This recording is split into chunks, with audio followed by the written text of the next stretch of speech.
Você já está ansioso, né, por essa parte 2, eu sei, você nunca está calmo, mas vamos embora. Perseu evitava olhar diretamente a Medusa para não ser petrificado. Olhou através de um espelho para Medusa. Sabemos que se vemos alguém pelo espelho, esse alguém pode nos ver. Por quê? Então, basicamente, acontece o seguinte, se você tem um espelho aqui, ó, você está olhando por alguém aqui, por esse espelho, a trajetória da luz vai ser basicamente essa.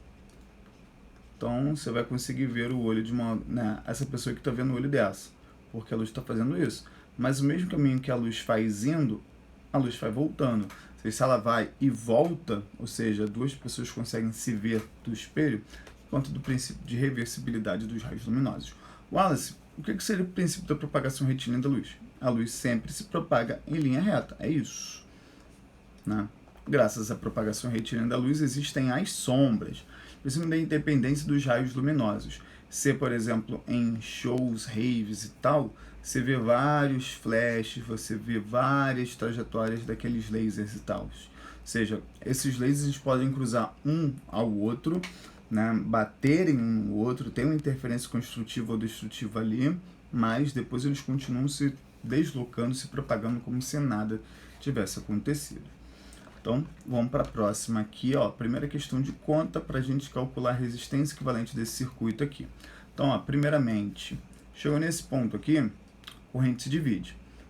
Parte da corrente vem para cá, beleza. Outra cor agora, marca texto, verde. Parte da corrente vem para aqui, e aí vai se juntar com a corrente que vem ali por baixo. Vou fazer de azul. Então aqui a gente tem, né, três trechos, né, em cima, no meio e aqui embaixo. E aí em cima, né, que é a linha amarela, deixa eu até colocar a cor amarela, esse de 10, esse de 10 e esse também de 10, eles estão em série, porque a corrente que passa em um é a mesma corrente que passa nos outros. Então, para a gente calcular aqui, né, esses três em amarelo, a resistência equivalente deles é, se está tudo em série, soma tudo. Né? Deixa eu só escrever isso aqui do outro lado para você conseguir enxergar aí da sua casa.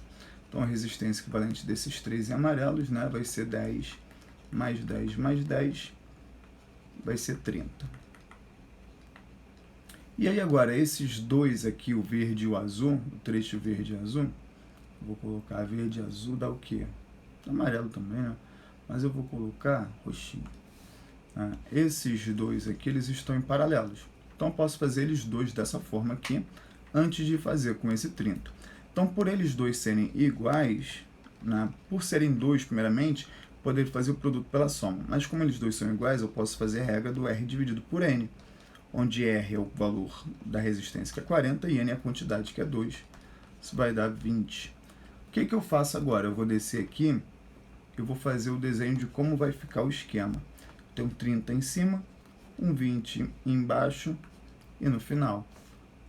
Então aqui é 30, aqui é 20, eu tenho dois resistores em paralelo, e aí o resistor equivalente a esses dois vai dar o produto pela soma, R1 vezes R2 sobre R1 mais R2, REC, que é 30 vezes 20, sobre 30 mais 20, isso vai dar 600 sobre 50, que dá 12. Show? Então isso, vamos para a próxima. Vamos lá. Tá sem texto. Sabendo que a DDP é 120, calcule corrente elétrica no amperímetro. Então vamos lá. Primeiramente, a gente precisa observar e entender em que parte do circuito esse amperímetro está. Vamos lá. Se o amperímetro estivesse nessa região aqui, ele calcularia aqui a corrente total. Se o amperímetro estivesse aqui, ele calcularia a corrente I1, que passa no de 6. Se tivesse aqui, calcularia a corrente I2, que passa no de 12. Aqui, a corrente I3, que passa no de 20, e aqui a corrente I4, que passa no resistor de 30. Só que aí, se você observar, aqui ó, a gente tem uma corrente que vai se dividir. Ou seja, aqui em azul é a corrente que vai apenas pelo de 6. E essa de verde aqui ó, é a corrente que passa como uma subtotal. Aqui embaixo é total, aqui já como uma subtotal, que é a corrente que vai levar a corrente que vai levar a corrente ficou estranho, né? Mas a corrente que vai levar carga para o I2, para o I3 e para o I4. Ou seja, aqui é I2 mais I3 mais I4. Aí vem aqui, ó, se dividir 2 para cá. Então, tiro o I2. Ou seja, a corrente que passa no amperímetro aqui agora, a partir desse ponto, é a corrente que vai dividir para o I3 mais a corrente que vai para o I4. Ou seja, a corrente desse amperímetro é o I3 mais o I4. Ou seja, tem duas formas da gente calcular que é o valor dessa corrente do amperímetro ali. Ou eu calculo o valor de I3 e o I4 e somo esses dois valores, ou eu calculo a resistência equivalente deles dois apenas e a gente calcula então a corrente total. Eu vou calcular separadamente. E aí, ó, quem vê ri, V1, R1 e 1, assim como V2, R2 e 2. Na verdade, não. Como é 2 e 3, não, 3 e 4, eu vou apagar esses índices. Senão vai te confundir. Wallace, não era para calcular 3 e 4? Justamente. Então, V3, R3 e 3, V4, R4 e 4. Então, vamos lá. Voltagem é 120. O R, que é o R3, é 20 vezes o I3 que eu quero. Então, 120 dividido por 20, que é I3, corta, isso vai dar 6 amperes. Então, o I3 eu já sei, ou seja, não pode ser, por exemplo, 5, porque só a corrente em 3 é 6, então está errado. Agora, e o V4? R4 e 4. 120 é a voltagem, R4 que dá 30, e 4 que eu quero. O 30 vem dividindo, 120 dividido por 30, que é o valor de 4, corta, 12 dividido por 3,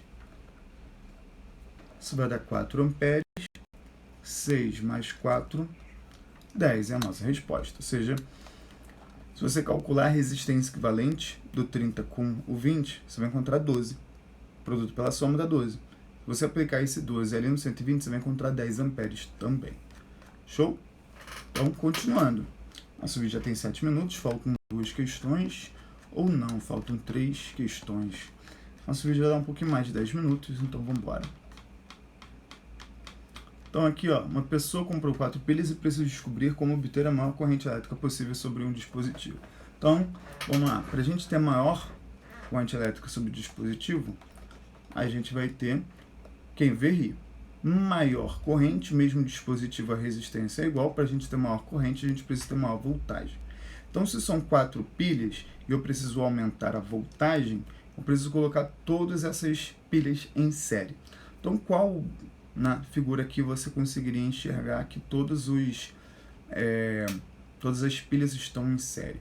Por exemplo, aqui na letra B, você tem, ó, positivo e negativo, ou seja, esses dois estão em série, mas a pilha aqui embaixo também está em série, ou seja, inclusive essa opção letra B aqui é impossível, né? Porque essas pilhas vão tentar fazer a corrente vir para cá, e esse daqui vai fazer a corrente vir para cá, ou seja, não gera corrente, né? Agora, por exemplo, aqui, esse cara vai gerar uma corrente, mais esse cara que vai gerar corrente. Porém, quando está em paralelo, a voltagem aqui é a mesma, que vai dar 1,5 volts. Né? Os geradores em paralelo não aumentam a voltagem. Né? Aqui a gente vai ter 2 aqui em paralelo, com esse 2 aqui em paralelo também. A gente vai ter até 3 volts aqui em cada lado.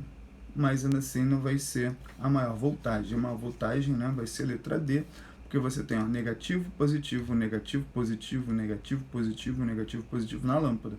Então aqui eu tenho todos os geradores em série, na letra D, tendo então 6 volts de DDP somadas ali. Vamos lá, uma bateria de 12 volts é usada para ligar um dispositivo, quando ele é usado em curto-circuito. Qual é o valor da resistência interna quando uma corrente de 4 amperes passa? Então, quem vê ri. A voltagem vai ser esse 12 volts, né? E aí aqui vai ser a corrente de curto-circuito que eu quero. resistência interna, corrente curto-circuito 4, joga, né, o 4 para lá, 12 dividido por... perdão, já coloquei o valor da resposta aqui. Então, 12 dividido por 4, que é o valor da resistência interna, que dá 3. Molezinha, né? Molezinha. E para a gente finalizar, essa eu acho que estou mais difícil daqui, desse fórmulas que eu vos preparei. Então, vamos lá. Aqui a gente tem um fio sem resistência. Não. Aqui é um fio sem resistência. Se não tivesse fio, a corrente nessa questão já estava, né, feita ali para vocês. Só que o que acontece? A gente tem um circuito aqui que é todo paralelo aqui, ó. Paralelo, paralelo, paralelo. E aí, o que basicamente vai acontecer? Será que algum desses dispositivos aqui, ou esse, né, ou os dois, vai desligar? Será que algum deles vai desligar? Não. Porque é o seguinte, a gente tem um fio que vai fazer com que a corrente tenha preferência somente por aqui, ó. Somente por aqui vai ser a preferência dela. Né? Somente por aqui. A corrente vem, passa por aqui de buenas. Mas quando esse fio está aqui, né, a corrente deixa de passar por essa lateral aqui, ó. Deixa de passar por aqui e passa somente por aqui por baixo. Chega aqui, ó. E chega direto em B. Ou seja, esses dois carinhas aqui, eles deixam de existir. Então, vamos basicamente calcular a resistência equivalente apenas desses três aqui. Esse 40 com esse 40 a gente já fez anteriormente, que dá 20. Esse 20 com esse 20 dá 10 ohms. Né? E aí está faltando uma opção de 10 aqui. Né? Então, vou acrescentar um outro 10 aqui. Essa é a nossa resposta. Beleza? Então é isso, galera. Um ótimo dia para vocês. Até breve. Até a próxima. Espero que vocês tenham uma boa prova. Tchau, tchau.